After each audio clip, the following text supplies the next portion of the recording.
नमस्ते दोस्तों, स्वागत है आपका मेरे एक नए ब्लॉग में। तो आज मैं फिर से आ गया हूँ अपने खेतों में। आज का ब्लॉग थोड़ा लेट शुरू कर रहा हूँ।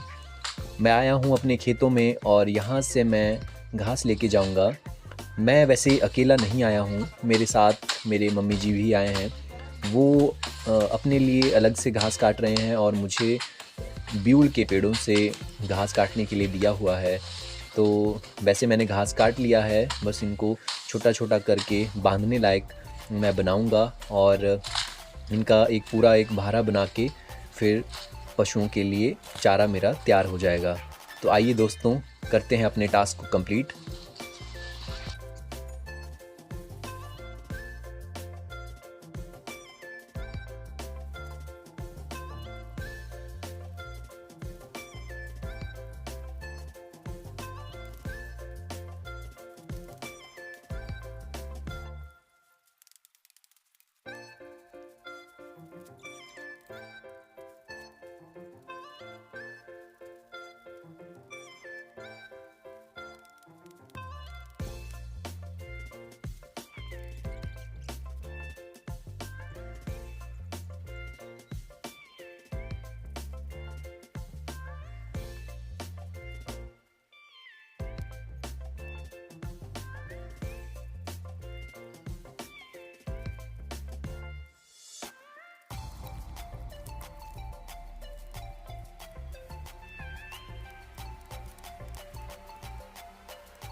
दोस्तों, तो हमारा घास जो है अब हो गया है और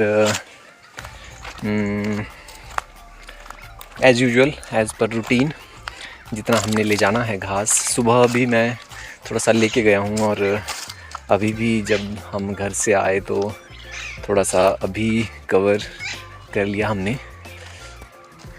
आज जहाँ हम आए हैं थोड़ी आज एक नई जगह है।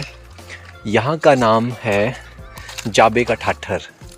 अब इसका नाम पता नहीं क्यों पड़ा होगा ऐसा, बट पहले जब हम मतलब छोटे थे या हमारे पिताजी दादाजी सुनाते हैं कि वो कैसे इस एरिया में जो थे वो काम करते थे। तो यहाँ हमारे घर जहाँ घर है उससे निचली वाली तरफ को जितने भी खेत हैं हमारे, मतलब हमारे या किसी और के भी, तो वो आजकल बिल्कुल मतलब ऐसे छोड़े हुए हैं। उनमें कोई फसल नहीं बीजते या कोई उसमें एक्टिविटी कोई भी नहीं करता, मतलब हमारे गांव के लोग।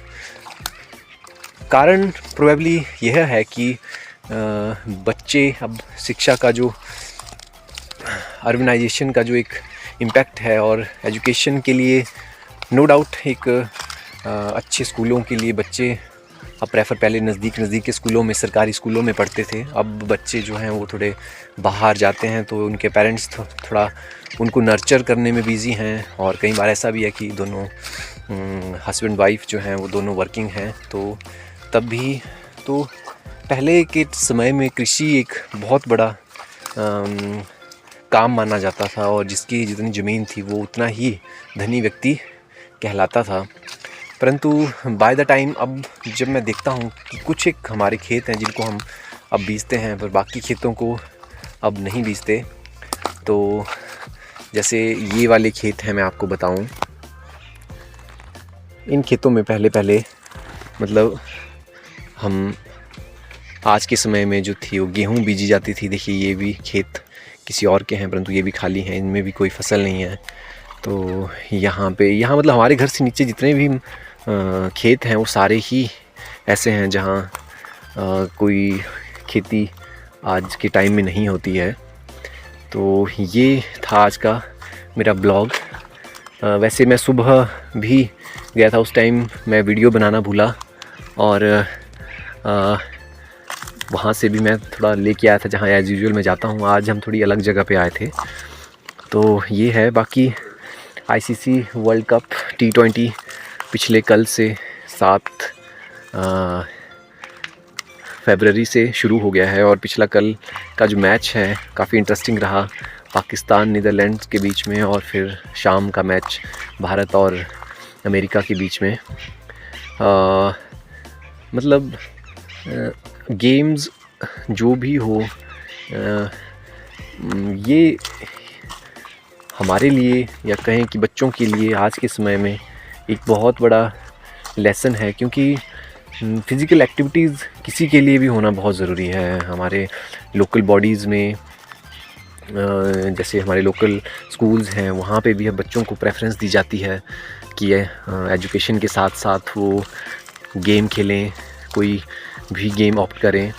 और जो हमारी नई शिक्षा नीति है वो भी इन चीज़ों को अलाइन करती है, क्योंकि जब हम फाइनली देखते हैं कि ओलंपिक्स में कितने गोल्ड मेडल चाइना लाता है, अमेरिका लाता है और हमारे देश हैं जो वो लाते हैं, तो उस क्राइटेरिया को मैच करने के लिए जो हमारी न्यू एजुकेशन पॉलिसी है उसमें स्पोर्ट्स को एक वेटेज के तौर पे रखा गया है। और जो बच्चा अच्छा स्पोर्ट्स में कर रहा है उसको प्राथमिकता और उसको प्रेफरेंस उसमें दी गई है। तो इस तरह से हम देखेंगे कि आने वाले टाइम में भारत से भी बहुत सारे बच्चे ऐसे होंगे जो इंटरनेशनल प्लेटफॉर्म्स पे मेडल्स जीत के लाएंगे।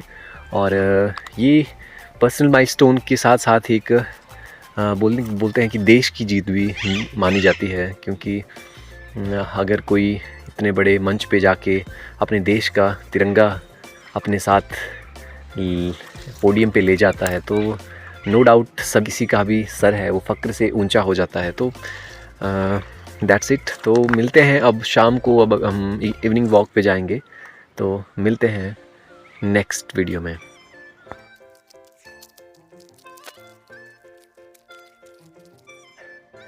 आज कुछ ज़्यादा भारी हो गया था। वैसे तो ज़्यादा दूर से नहीं था, पर मतलब भारी होने की वजह से थोड़ा सा हैवी हो गया।